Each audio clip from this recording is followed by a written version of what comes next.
Bem-vindo todo mundo. Essa é a aula da semana 9.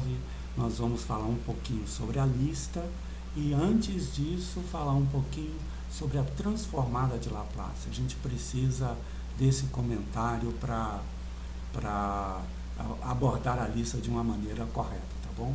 Então, eu vou compartilhar a tela com vocês. A tela toda vai ser compartilhada aí, ó. Eu acho que vocês estão vendo a aula 18 sobre a transformada de Laplace. É isso mesmo, gente? Isso. Ótimo. Então tá tudo direitinho. A gente precisa fazer uns comentários, que é o seguinte: nós vamos ter uma nova ferramenta chamada transformada de Laplace para resolver os antigos problemas que a gente já conhecia. E a ideia é a seguinte: por que essa nova ferramenta? Porque até agora a gente tratou essa não homogeneidade aqui, olha, como sendo contínua. Porque aí a gente precisa calcular a derivada, aquela história toda, né? O importante agora é o seguinte: nós vamos abordar o caso em que essa função aqui é descontínua, né? E isso acontece, por exemplo, num circuito. O circuito está desligado, isso daqui é zero. Aí você liga o circuito instantaneamente. Tem um salto na corrente. E é isso que a gente vai tentar fazer agora.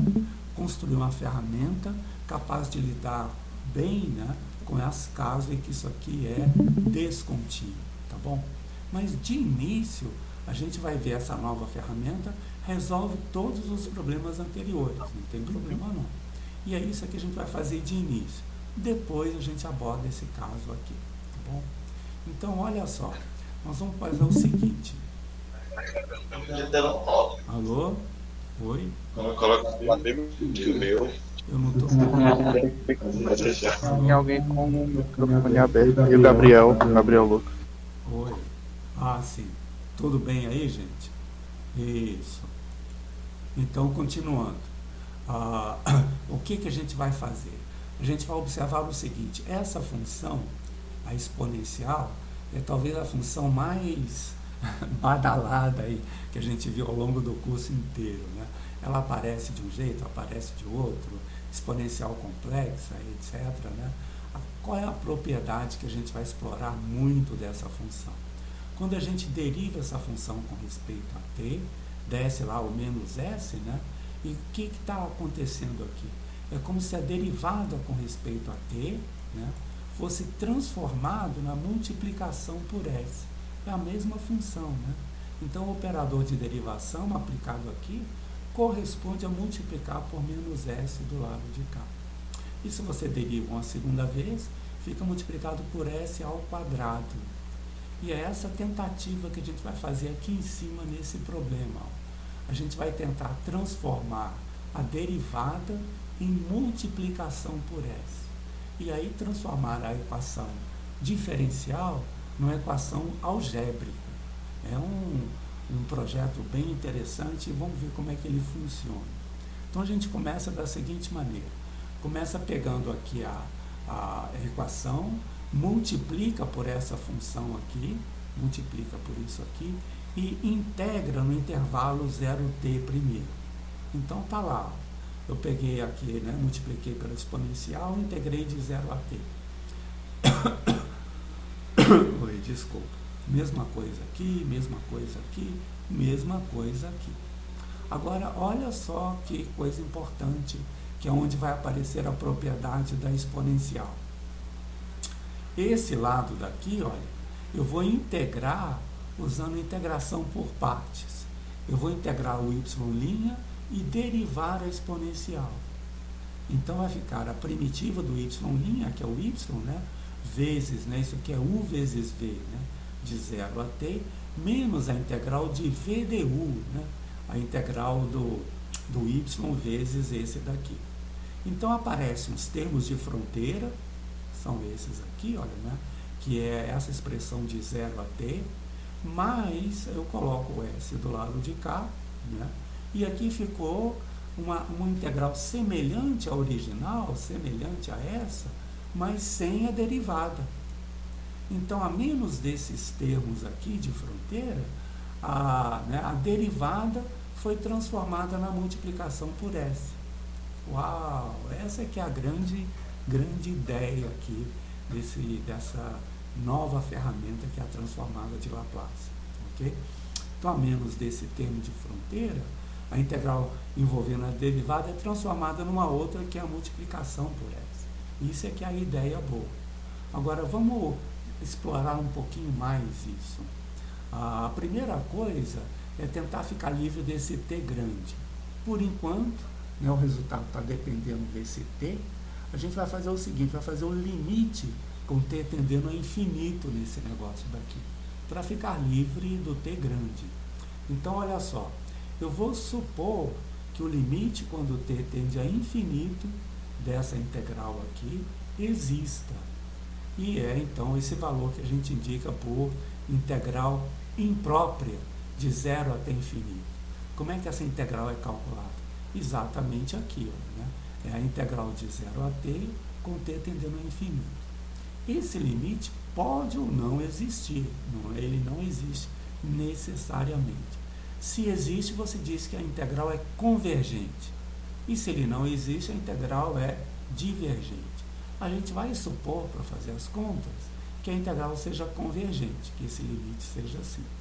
E a mesma coisa aqui para a função g. A gente vai supor que a integral imprópria dela exista se multiplicada por esse fator aqui. Tá bom? Então é isso aí, é o que a gente vai supor. Também eu vou ter que supor o seguinte, para controlar isso daqui, ó, quando eu fizer o limite com t tendendo a infinito, eu vou supor que esse limite é 0. É uma hipótese, né? Não é necessariamente verdade. Mas tanto dela quanto da derivada, eu vou precisar que seja 0. Né? Isso aqui é uma limitação no crescimento do y. O y não pode crescer mais rápido do que a exponencial. Né? Aqui eu estou multiplicando pela um exponencial negativo, isso aqui tende a 0. Então, se o y não crescer muito, ele também vai tender, esse produto vai tender a 0. Vamos supor que isso seja verdade, só para a gente continuar o argumento. Então, eu vou fazer o seguinte, eu vou passar o limite aqui nessa expressão, com t tendendo a infinito, né?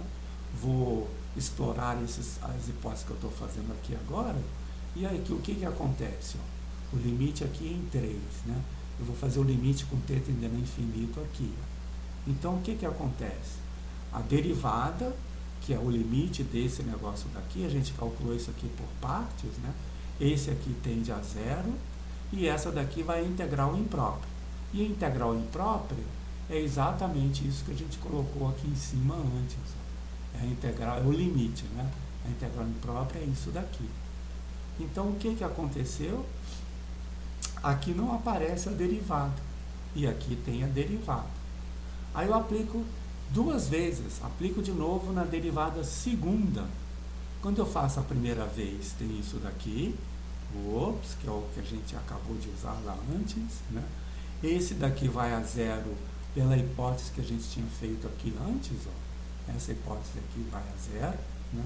Aí eu fico com isso aqui e a derivada. Mas aí aplico de novo a mesma ideia, né? Vai ficar S vezes o que estava lá dentro. E no final fica S ao quadrado vezes esse y grande, menos S vezes isso daqui. Poxa vida, então, né, tanto a derivada primeira quanto a segunda são independentes da derivada, ou podem ser independentes. Uma fica multiplicada por S e a outra fica multiplicada por S ao quadrado, a menos dos outros fatores que aparecem aqui. Poxa vida. Então, olha só, essas condições iniciais que aparecem aqui foram dadas lá no problema, né? Se vocês se lembrarem, o problema, né, inicial já dava as condições iniciais, né? Eu vou substituir elas aqui agora, e ficar assim, ó. Essa derivada é essa derivada é essa daqui. Ok? Então, o que houve aqui? Né? O que aconteceu, grosseiramente falando, é que o operador de derivação que estava aqui, se eu aplico essa integral, é transformado numa coisa que não tem derivada, mas tem a multiplicação por S.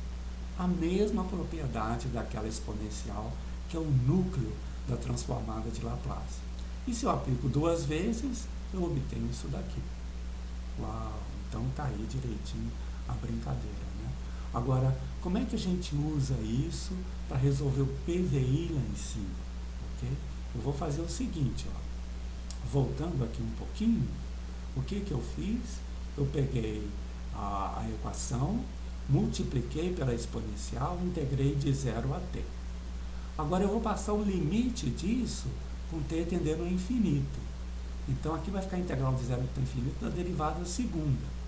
Aqui vai ficar b vezes a integral de 0 até infinito da derivada primeira.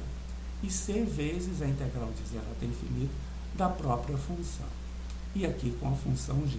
Se eu passar o limite nisso aqui, eu vou obter essa expressão aqui, ó.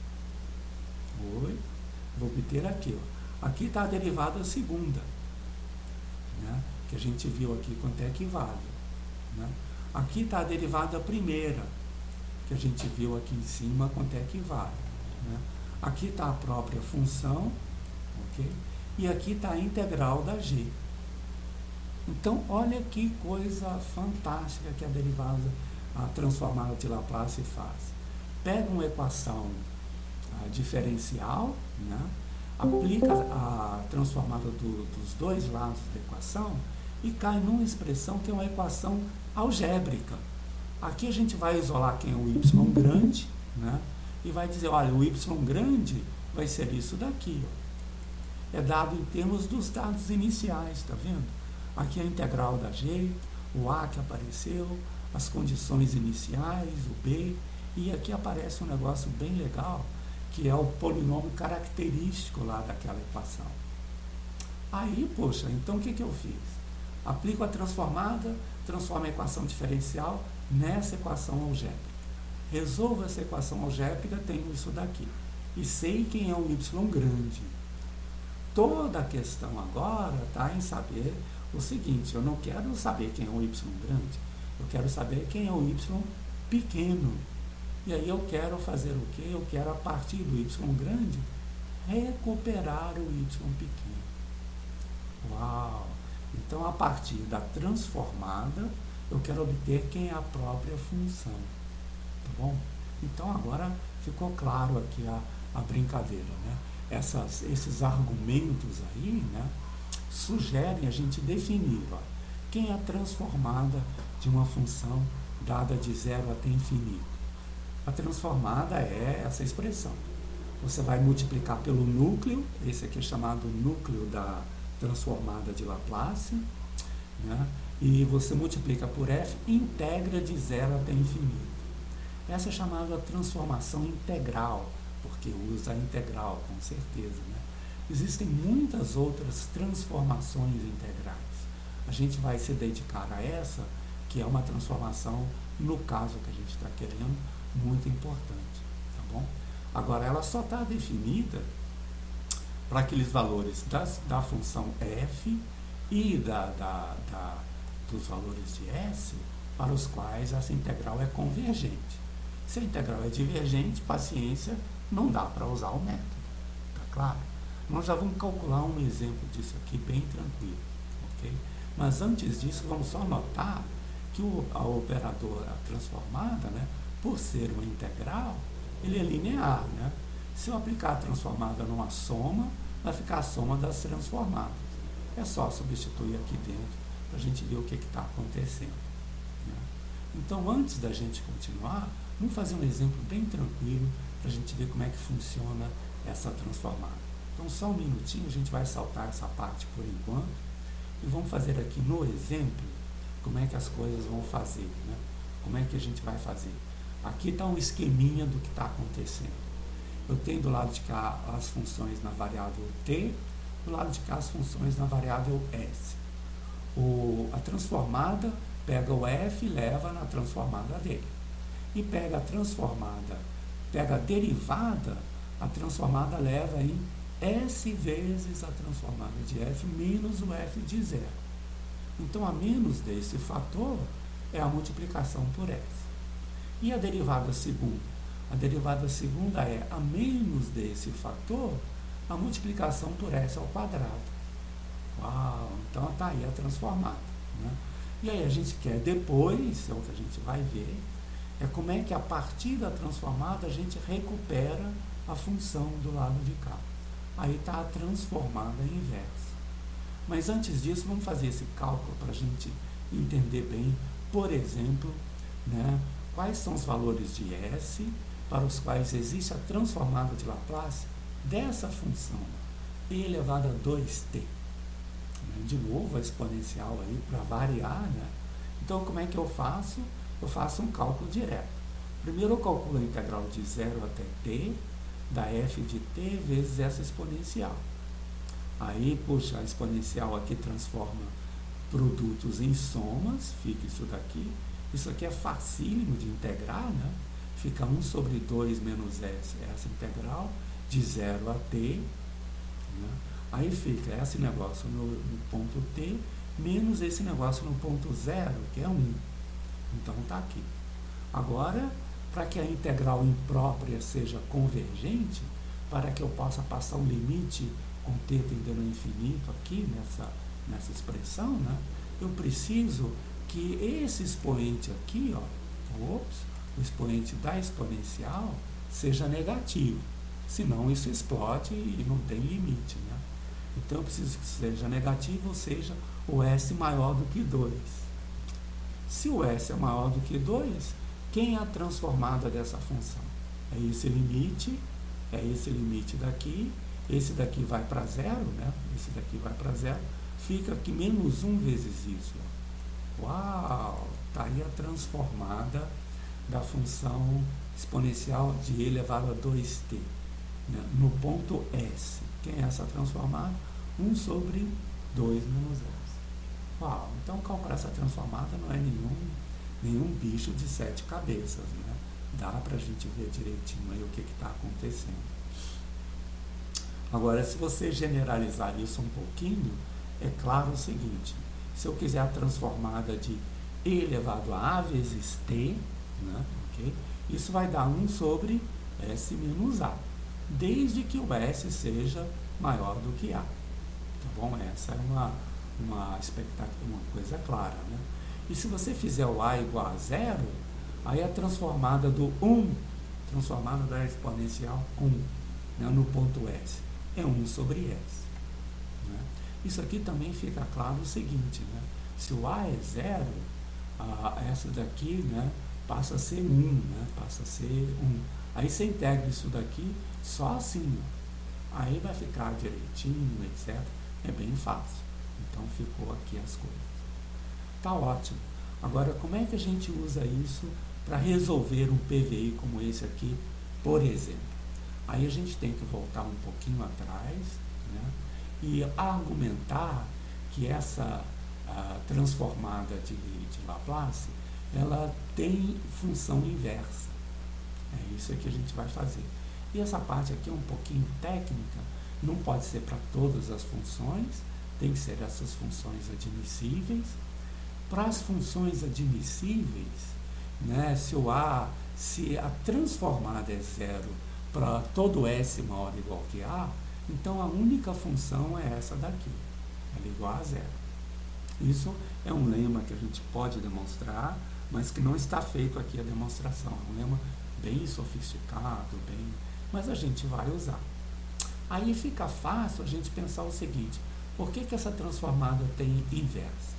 Porque ela é injetiva, no seguinte sentido: se as transformadas forem iguais, por linearidade, a transformada da diferença vai ser 0. Ora, mas se a diferença é 0, pelo lema, essa daqui também é 0. Ou seja, o F é igual a G. Poxa, que argumento legal, né? Isso funciona para todas as funções. Professor, Oi, pois não. pode explicar de novo o lema 1 que eu não entendi direito. Não, olha só. É um lema assim importante que a gente não vai demonstrar, vai só usar. Ele diz o seguinte: olha, se a função f é tal que a transformada dela é 0 para todo S maior ou igual que A, né? você tem um valor A fixo e tem para todo S maior do que A, a transformada é zero. Nesse caso, a única função possível é a função identicamente zero. Então, a única função que vai no zero é o próprio zero. Ah, sim, agora entendi. Entendeu? E junto com a linearidade, né, esse argumento aqui é importante, né? Junto com a linearidade, esse lema implica em que a transformada é injetiva. A transformada é injetiva. Então, poxa, se ela é injetiva, tem inversa. É só você restringir direitinho a imagem, o domínio, que ela vai ser inversa. E aí a gente conclui o seguinte, a gente conclui que esse fator aqui, olha, né? Se eu conhecer uma função, essa é a transformada da função. Aí só existe uma função pequena, f, tal que isso aqui é a transformada da f, por injetividade. Então, se a gente conhecer, né, uma transformada e conhecer outra, a gente vai saber calcular a transformada inversa. Muito parecido com aquela história da raiz, né? Como é que você calcula a raiz de 4? Você sabe que 2 ao quadrado é 4, então a raiz de 4 é 2. Mas você já sabe que 2 ao quadrado é 4. Então você tem que saber primeiro a imagem para depois saber a inversa, tá bom? Então olha só como é que isso aqui vai ser usado na solução desse PVI aqui agora. Vamos brincar um pouquinho com esse PVI. Ele é o mais simples possível, mas ilustra muito bem assim tudo que a gente precisa sobre a transformada de Laplace. Até aqui alguma pergunta, alguma dúvida? Eu tenho certeza que vocês... Agora tá bem simples. Estava me confundindo nesse lema aí, mas agora... Não, tá ótimo. Vamos adiante então. E vocês vão ver que a ideia é genial, a ideia é muito bacana. Então, olha só, nós vamos fazer isso várias vezes. A gente vai comparar a forma de resolver usando Laplace com a forma de resolver usando aquilo que a gente já conhecia, né? Esse PVI é super manjado, né? É um PVI homogêneo, não tem aqui problema de coisa, né? Tem aqui as condições iniciais, né? Para a transformada de Laplace, essas condições iniciais são essenciais. Para a solução geral que a gente sabia antes, não é importante. Você calcula primeiro a solução geral, depois impõe as condições iniciais.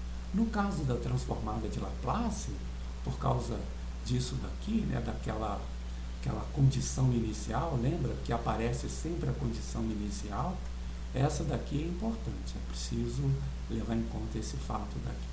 Então vamos ver. O polinômio característico desse problema é esse daqui. Esse é facinho, né?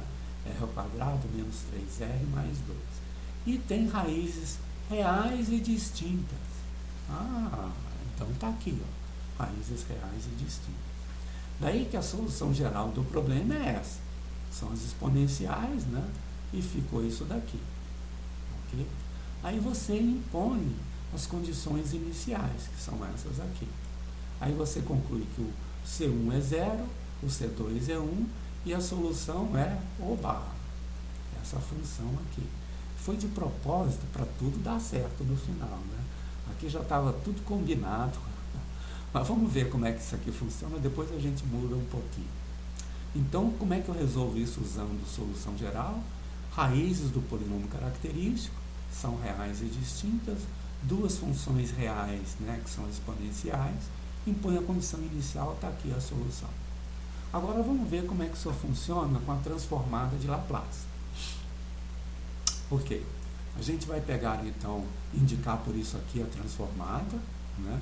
Aí eu vou pegar a transformada de toda essa equação aqui, tá legal? E vou usar as condições iniciais, né?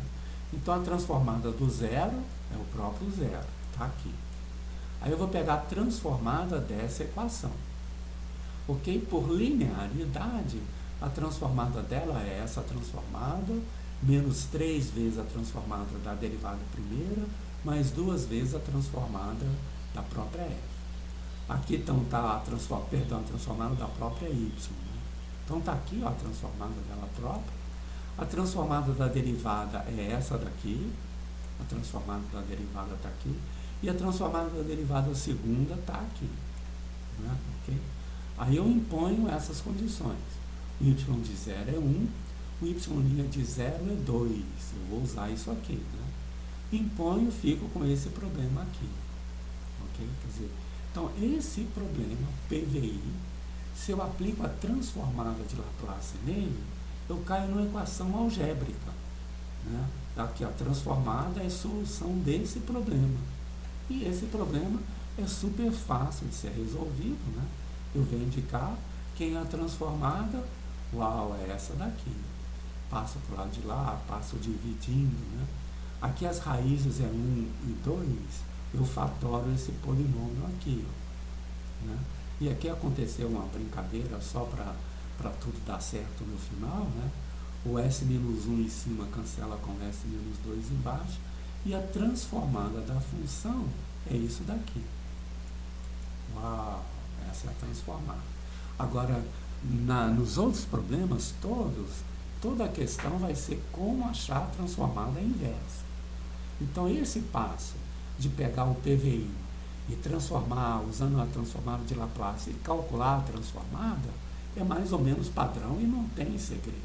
É só rodar a maquininha. Né? Okay.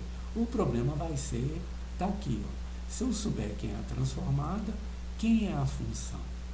Ora, é por isso que a gente já calculou aqui em cima, né? A transformada da função e elevado a 2t é exatamente essa daqui. Então, se eu tiver alguma função cuja transformada é essa, a única chance é ela ser igual a isso daqui. Né? Então, essa é que é a ideia. Vai ser sempre assim o resultado. Né? A transformada deu isso. Isso é a transformada dessa. Então, quem é o y é essa que está aqui por injetividade. Tá bom? Que é a solução que a gente encontrou pelo outro método. Né? Tá bom? Então, aqui foi de propósito para simplificar bastante e deixar claro qual é o processo. É assim que vai acontecer várias vezes. E aí, conhecer as transformadas de Laplace vai ser um ponto importante. Lá no livro tem tabelas. Ah, se você encontrou que a transformada é isso, então a função é aquela, e assim por diante. Então, vai ser importante conhecer isso daqui.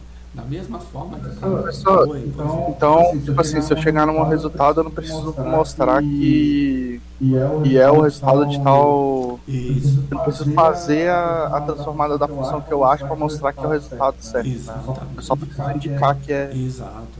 Aí você vai chegar numa expressão aqui e dizer, bom, isso aqui é transformada desse. Então, quem é a solução do problema é essa que está aqui dentro.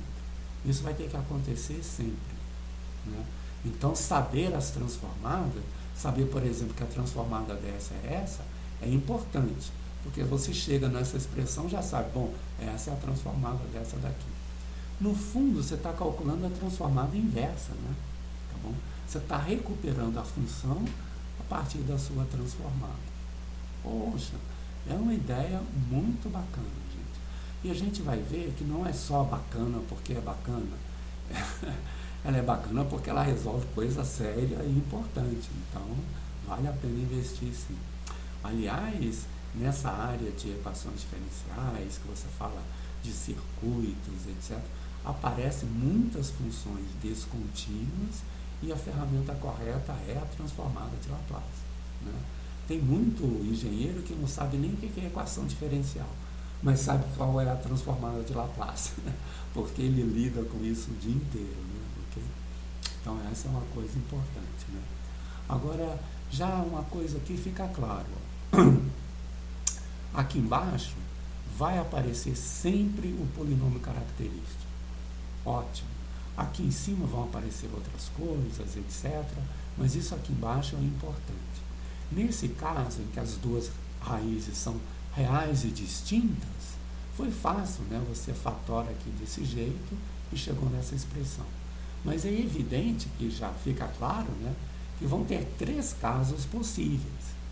O caso em que a raiz é dupla, né, vai ter que ser tratado, e o caso em que a raiz é complexa. Esses 3 casos vão aparecer, já tinham aparecido antes e vão aparecer de novo, tá bom? Então, vamos ver. Agora, nesse caso, as condições iniciais foram escolhidas de propósito para a solução ser uma coisa conhecida. Então, vamos supor o seguinte, olha, vamos supor que não, que as condições iniciais sejam diferentes e as coisas não são tão fáceis assim. Vamos ver. Então, eu vou mudar a condição inicial. Ó. Antes era 1 e 2, agora é 1 e 0. Tá bom? Mudou só aqui o 0. Então, a solução geral é a mesma, porque a equação é a mesma, né? E se você impõe agora as condições iniciais, você encontra isso daqui, ó. O C1 é 2 e o C2 é menos 1. Então, a solução deu essa. Opa, e agora? Como é que eu vou, né, proceder usando a transformada de Laplace? Eu vou fazer o seguinte, eu vou adaptar essas contas aqui, ó, né, para esse novo caso. O y aqui é 1 e esse daqui é 0. Tá bom? Né? Então, vou adaptar aqui também a 1. Ó, né? Aí vai ficar assim, ó, isolando, eu vou calcular isso aqui de novo, né? A transformada vai dar isso daqui, S menos 3 divididos por S menos 1, S menos 2. E agora não cancela, como cancelava antes. E aí vai ter um personagem novo na história, né? Ok? Isso vai acontecer várias vezes nas transformadas. Eu quero saber isso aqui é transformada do quê? Então, o que eu vou fazer? Eu vou usar frações parciais. Vocês estão lembrando dessas frações parciais lá no cálculo 1? Era uma técnica de integração, né? Você quer integrar essa função aqui, por exemplo, e não tem ideia de como fazer. Então, você fatorou o polinômio e consegue escrever essa função desse jeito, com A e B bem escolhidos. Se você escolheu o A e o B de maneira correta, você pode fatorar desse jeito. Como? Vamos ver. Então, vamos lá.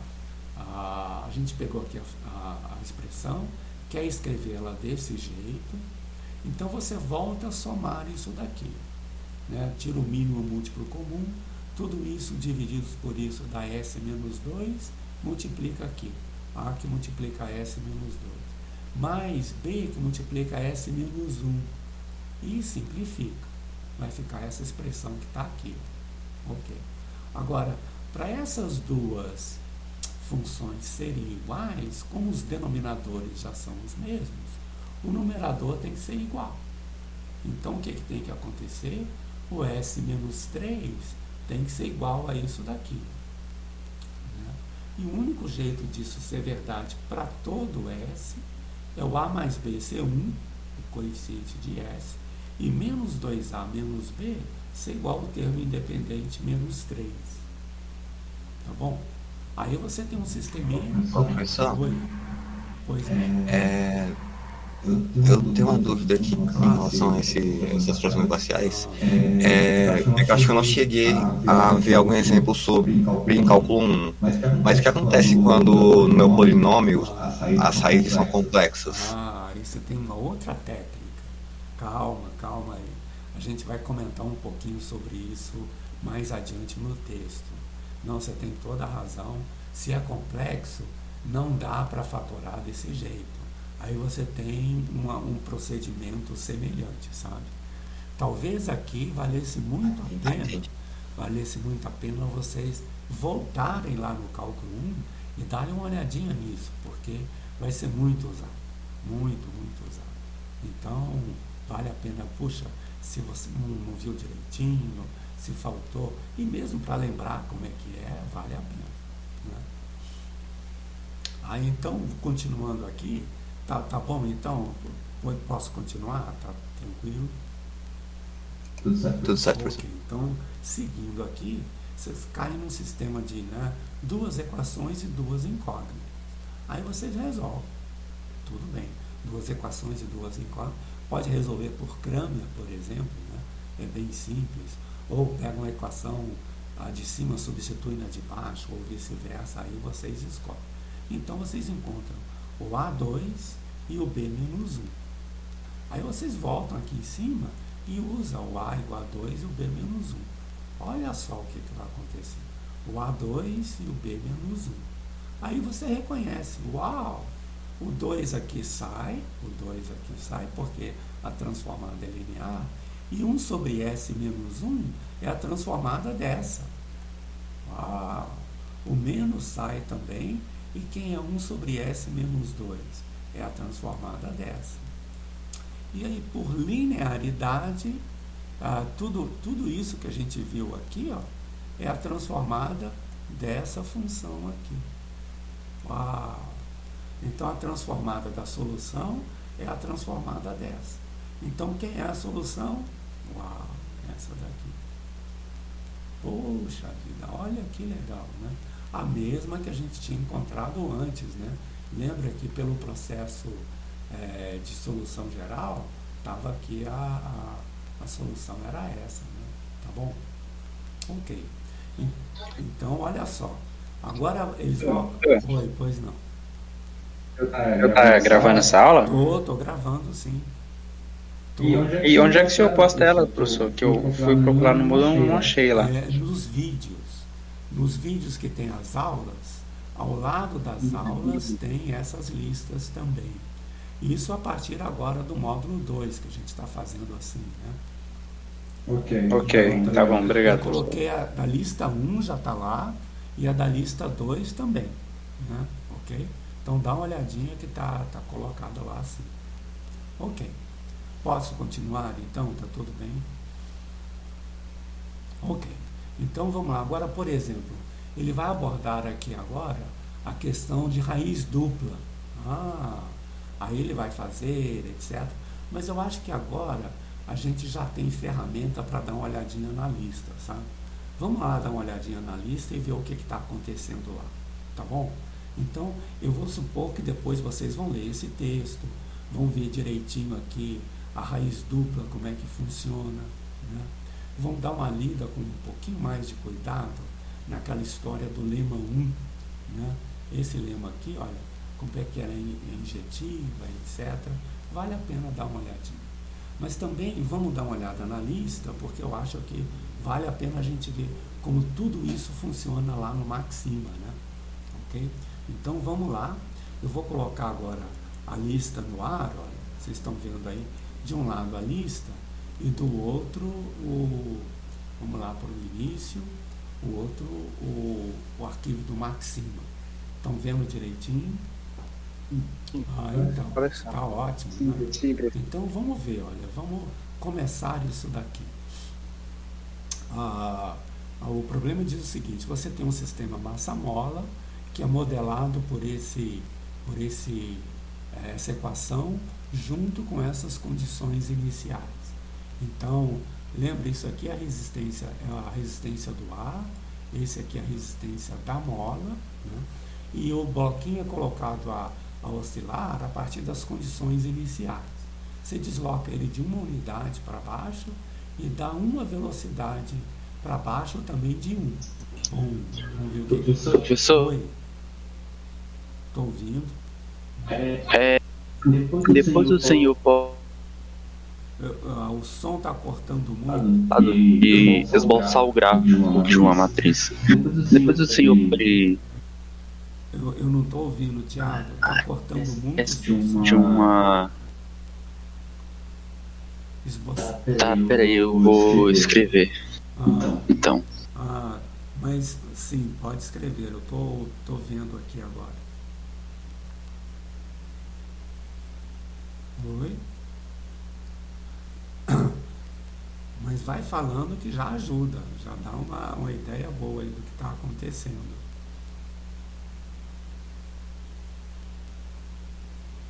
Vamos esperar um pouquinho o Thiago fazer a pergunta e aí a gente volta para a lista.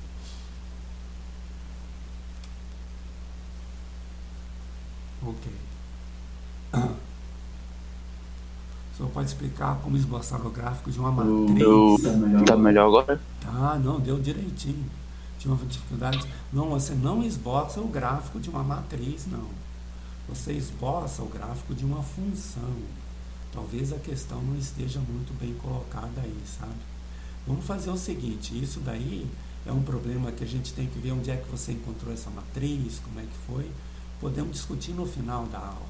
Me dê um tempinho, porque de fato não dá para esboçar o gráfico de uma matriz. Mas vamos discutir isso daqui a pouquinho, tá bom? E vamos ver como é que a transformada de Laplace funciona no TCC. Isso vocês vão precisar também, tá bom? Então vamos lá, me dê mais um tempinho que a gente volta aqui e vamos brincar aqui um pouquinho com a transformada usando isso daqui. Então a primeira pergunta é a seguinte: se o problema corresponde a um comportamento de superamortecimento. O comportamento de superamortecimento é aquele em que o bloquinho não oscila. Você desloca ele da posição de equilíbrio e quando solta, ele volta para a posição de equilíbrio sem oscilar. Isso tem a ver com as raízes do polinômio característico dessa equação, né? Se as raízes forem reais, ele não tem senos e cossenos, né? E ele não oscila. Se tiver uma parte complexa, aí aparece senos e cossenos e aí sim o bloquinho oscila. Então a pergunta aqui é a seguinte: olha, calcule as raízes do polinômio característico. É isso que está perguntando isso daqui. E aqui no Maxima você calcula isso do jeito mais simples possível, né? Resolver a equação igual a zero na variável R. Na variável R. Tá bom? Então vamos lá, vamos fazer. Uau, as raízes são complexas. Uau! E aí tem a ver com o que foi perguntado ainda há pouco, né? Nas raízes complexas, como é que você faz? Opa, aí tem um probleminha um pouquinho mais delicado da gente resolver. A ideia aqui é a seguinte: a ideia é, se você tem umas raízes complexas, aparecem senos e cossenos. Isso a gente já sabia lá do caso que a gente tinha conhecido antes. Então, uma pergunta curiosa é saber quem são as transformadas do seno e do cosseno. Vamos fazer isso aqui brevemente, que vocês vão ver que é bem tranquilo. Olha só. Quem é o Laplace? Laplace do seno. O seno se escreve assim, né? De ômega vezes t. Na variável t, né? Transformando para a variável s. É assim que você usa a transformada de Laplace daqui. Então ele vai calcular qual é a transformada do seno. Lembra o que seria isso? Você pega o seno, multiplica pela exponencial elevado a menos st e calcula a integral imprópria, né? A integral passando o limite com o extremo superior tendendo a infinito. Olha só o que vai dar. Uau! Dá isso daqui, ó. Então, de alguma maneira, quando aparecer raiz complexa, vai aparecer esse número daqui. Mesma coisa você pode fazer para o cosseno. O cosseno, quando você calcular, né, vou mudar aqui, em vez de seno para cosseno, seno para cosseno, aí ele coloca aqui aqui é S, e aqui embaixo é esse fator, aqui é ômega e aqui embaixo é esse fator. Isso está feito na aula, não tem problema nenhum. Está lá explicado como é que você calcula um, como é que calcula outro, direitinho, né? E a brincadeira aqui é o seguinte: a do seno do 100 não tem S, sem S. E a do cos, que tem, né, com, tem S aqui em cima. E o denominador é o mesmo. Essa aqui é a brincadeira aí. Isso está feito lá no texto, está direitinho, né? Vamos seguir adiante e calcular aqui agora qual é a expressão da transformada de Laplace aqui. Vamos ver quem que é. Vamos lá fazer a conta. Olha só como é que essa conta aí é bacana. Quem não se apaixonar pelo Maxima não tem coração. Olha só, eu defini aqui a equação, né? O diff, a derivada segunda, 2 vezes a primeira derivada, 10 vezes a primeira igual a zero. E coloquei as condições iniciais. Olha só, né? Eu quero at value. No ponto t igual a zero, ela vale 1. E no ponto da derivada t igual a zero, vale 1 também. Ele registrou aqui. Está aqui e está aqui. Aí eu tomo agora a transformada de Laplace de toda a equação. Laplace dessa equação. Né? Okay? O que vai aparecer? Olha aqui, ó, S ao quadrado vezes a transformada do y. Tá vendo? S ao quadrado vezes essa transformada. A menos dos termos de fronteira. Aqui estão os termos de fronteira. Né? Aí vai aparecer a transformada da derivada. Está aqui, ó. S vezes a transformada da derivada. A menos do valor dela no ponto 1. Uau! Está multiplicado por 2. E aqui aparece 10 vezes a transformada daqui. Aí o que eu faço? Eu uso o comando solve para isolar a transformada. Então a transformada vai dar isso daqui. Essa é a transformada de Laplace. Tá bom? Então eu vou definir o y como sendo isso daqui. Veja que apareceu aqui no denominador, né, exatamente o polinômio característico da equação. Aquele polinômio, né, a gente tinha usado aqui a variável r, aqui é a variável s. Tá bom. E isso também, né, sugere a gente a saber como é que é a transformada inversa agora. Aqui é que está o problema. Você calcula a transformada de Laplace e é fácil. E agora? Isso aqui é transformada de quem? A gente está vendo que de algum jeito aparece aqui embaixo um polinômio que não tem raízes reais. As raízes são essas aqui em cima, né? Okay? E aí não dá para usar a técnica do fator do fator integrante, né? Okay? É isso daqui, aqui está o problema, né? Então ele pergunta, uma outra pergunta aqui, olha, se ele usa as frações parciais. Não dá para usar porque aqui não tem raízes reais. Aí tem uma técnica, está indicada lá no texto, como resolver isso daqui. E para vocês terem uma ideia, vamos calcular essas transformadas. Ó. A exponencial de menos t, por que de menos t? Porque aqui apareceu a parte real é menos 1. Ok? E seno de 3t, por que 3t? Porque seno é a parte imaginária das raízes e está relacionada com o seno e com o cosseno. Vamos calcular essa transformada, olha só. Exponencial de menos t vezes seno de 3t. Eu vou calcular essa transformada na variável t e no ponto s. E a mesma coisa eu vou fazer para o cosseno. Vamos ver que transformadas vão ser essas. Uau, olha só que legal. O denominador aqui é o mesmo daqui, ó. Né? E no outro caso também. Aqui em cima aparece um S mais 3, aqui não, né? S mais 1. E aqui só aparece o 3. Mas é claro que se eu combinar isso daqui, eu vou conseguir esse aqui de cima. Então, quem deve ser a solução y de S? Uma combinação dessas duas funções aqui, ó. Exponencial de elevado a menos t, seno de 3t, e exponencial elevado a menos t do cosseno de 3t. Então vamos ver quem é. Professor, então parecido com a resolução meio que anterior de EDO, quando vê raiz complexa eu sempre tenho que lembrar de Euler, né? Exatamente. Aí eu também posso saber mais ou menos o que proceder. O que tem que ser feito. Exatamente. Aqui no fundo é a fórmula de Euler que está sendo usada para explicar o problema, né?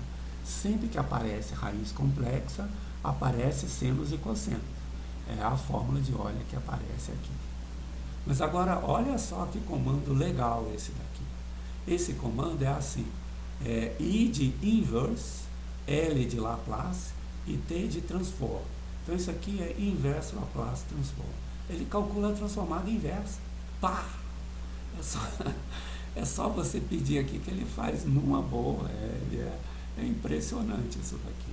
E aí o que faz a pergunta? A pergunta é se a massa passa pela posição de equilíbrio, né, em algum instante entre π sobre 6 e π sobre 3.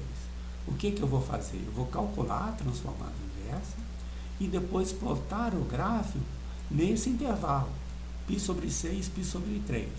Se ela passar pelo zero, é porque passa por lá. Tá legal? Se não passar pelo zero, não passa. Vamos ver quem é a solução? Uau, tá aqui. A solução vai ser uma combinação linear dessas duas aqui em cima. Tá vendo? 2/3 vezes a primeira, mais a segunda. E isso vai me dar, então, a transformada do problema. Essa é a solução do problema, né?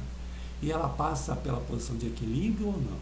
Nesse intervalo π sobre 6, π sobre 3, ela começa aqui positiva e termina negativa. Então, ela passa pelo zero, né? Se vocês não tiverem o gráfico, estiverem resolvendo isso na mão, como é que vocês concluiriam isso daqui? Vocês tinham que usar aquele resultado do cálculo 1, que é o teorema do valor intermediário, né? Você calcula a função nesse ponto e calcula a função nesse ponto. Se elas tiverem sinais contrários, é porque ela passa pelo zero. Tá bom? Poxa, que legal, né? Então, usar a transformada aqui no maxima é bem tranquilo, né? E eu lembro que todos esses comandos estão dados aqui no final da lista para vocês se divertirem direitinho, add value, como é que define a equação, como é que faz. Aqui, olha, como é que você resolve a transformada inversa, né? Veja que na transformada inversa tem um segredo, né? A transformada inversa é na variável S no ponto T. Aqui é o contrário. A transformada de Laplace normal pega o T e leva no S. A transformada inversa pega o S e leva no T. Tá bom? Poxa, bem bacana, bem tranquilo. É claro que a gente não está vendo tudo, porque, por exemplo, não foi explicado como foi calculada a transformada do seno nem do cosseno e quais são as propriedades relevantes aí.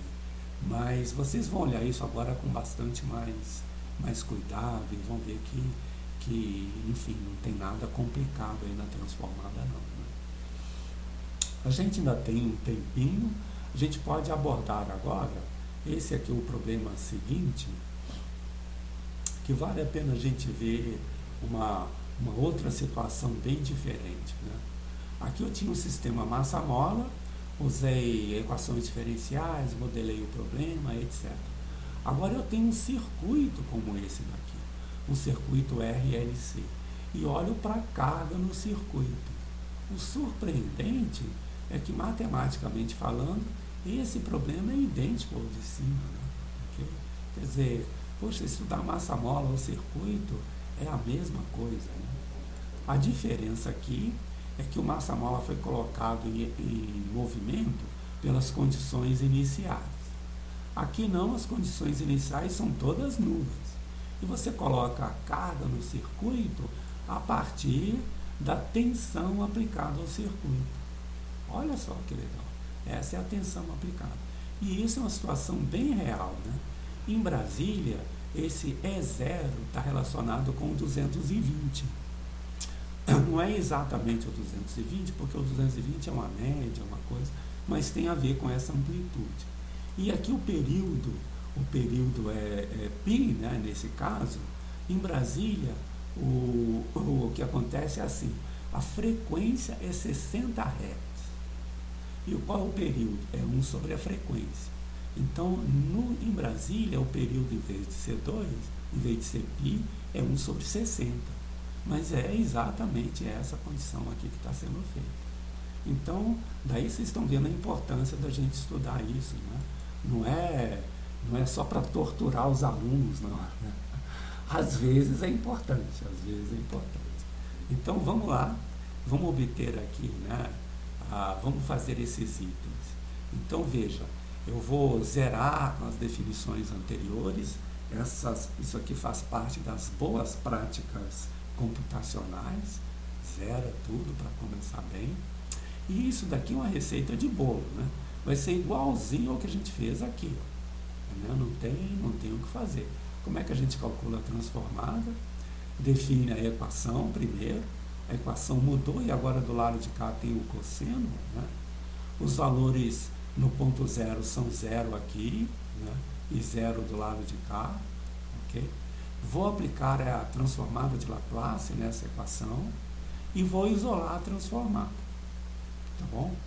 Aí eu vou definir a transformada como sendo esse fator. Eu vou fatorar o lado direito dessa expressão aqui em cima, né? Em geral, a transformada é a letra maiúscula, Mas aqui a letra maiúscula já foi usada para carga, então a transformada está definida como a letra minúscula, né? Então vamos ver como é que fica aqui a brincadeira. Está aqui, ó, o resultado transformado, S ao quadrado, a gente já entendeu isso aqui direitinho, 5 vezes o próprio S, 5 vezes o próprio S, mais 4 vezes a transformada.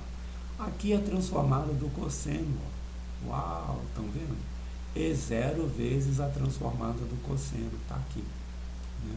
Agora eu vou isolar o Laplace e definir como sendo o Q de S esse valor. Então aqui, ó, apareceu aqui, vezes isso, né, da transformada do cosseno, e o que apareceu aqui embaixo, ops, só esse pedacinho, oxa, só esse pedacinho aqui, né, S mais 1, S mais 4, uma multiplicação, são as raízes do polinômio característico dessa equação aqui. São as raízes do polinômio característico. Então, nesse caso, as raízes são reais, menos 1 e menos 4. Tá bom? Ok. Agora sim, olha, vamos aplicar as frações parciais nesse problema. Por que que pode aplicar frações parciais? Esse fator aqui, olha, é irredutível, ele não tem raízes. Então, tem uma regra para usar nesse caso. Esses outros dois são fatorações simples, né? A gente procede como daquele outro jeito. Aqui o comando que calcula as frações parciais. Vamos calcular as frações parciais. Uau! Então apareceu, ó, esse daqui que é o irredutível, não tem como fazer. Ele é assim, aqui fica. Mas veja, a transformada inversa está relacionada com o cosseno, hein? Está relacionada com o cosseno. Aliás, desculpa, está relacionado com o seno porque não tem o S aqui em cima, né? Não tem o S aqui em cima, então está relacionado com o seno. Aqui está relacionado com a exponencial elevado a menos 4t, e aqui relacionado com a exponencial elevado a menos t, menos 1 vezes t. Essa aqui é a frações parciais. E é o que está pedindo aqui, né? Usar frações parciais para fazer essa brincadeira. É claro que o maxima aqui ajuda bastante, etc., mas aqui vocês têm que explicar como é que calcula isso. Tem que usar a técnica, tem que entender como é que funciona as frações parciais, né? Elas vão ser importantes, é preciso dominar essa técnica, né? Não basta pegar a resposta aqui e colocar lá, né? Okay. Agora sim, vamos calcular a transformada inversa. A gente já sabe, deve aparecer um seno, deve aparecer a exponencial de menos 4t e a exponencial de menos t. Vamos calcular a transformada inversa e chamar isso aí de Q grande, que é a solução do problema. Uau, é exatamente, ó, é o seno, ficou dividido aqui por 10, porque tinha que ter um 2 aqui em cima. Aqui também a exponencial de menos t, que está relacionado com essa, e aqui a exponencial de menos 4, que está relacionado com essa. Tá bom? Agora, qual é a característica principal dessa solução? Você tem essa parte daqui, ó, que é chamada de solução transiente. Por quê? Porque com o tempo ela some. As exponenciais negativas desaparecem. Então essa é a chamada solução transiente. E essa daqui é chamada solução estacionária, porque essa não muda com o tempo, não muda assim. É claro que é uma função que muda, né? Ok? Mas ela, né, permanece a mesma função ao longo de todo o tempo, enquanto que essas aqui se anulam. Aí ele diz isso aqui, ó, determinar a parte transiente e a parte estacionária da solução. Está aqui, ó, transiente e estacionária. E comparar a amplitude e o período dessa daqui. Então ele quer comparar a amplitude e o período dessa com o período, a amplitude e o período da própria E de T. Então o que aconteceu? A amplitude ficou dividida por 10. Tá vendo? Mas o período é o mesmo. O período é o mesmo. Então se você estivesse em Brasília, ligasse isso na tomada e esperasse um tempo, no final a carga no circuito teria a mesma frequência da corrente alternada, que é 60 Hz. Né? Okay? Essa é que é a ideia. Tá bom? E por último, um comentário aí super importante, né? Compare a tensão de entrada com a corrente estacionária. O que é a corrente estacionária? É a derivada da carga. Então vamos calcular aqui a derivada da carga. A derivada da carga deu é 0 sobre 5 cosseno de 2t. Veja, se você comparar com a tensão, tá a tensão dividida por 5. Uau! E quem é o 5? É a resistência do circuito. Uau! Olha só, né? Então tá tudo bem colocado. Esses resultados já eram conhecidos da eletricidade. Eu acho que vocês já sabiam disso antes, né? Mas está aí o resultado, está muito bom, ok? Bom, a gente termina a aula aqui. Eu vou desligar a gravação. Tem alguma pergunta, alguma dúvida sobre isso? Ok. Então vamos desligar a gravação. Uma dúvida sobre o TCC. Então só um minutinho. Deixa eu fechar aqui a gravação.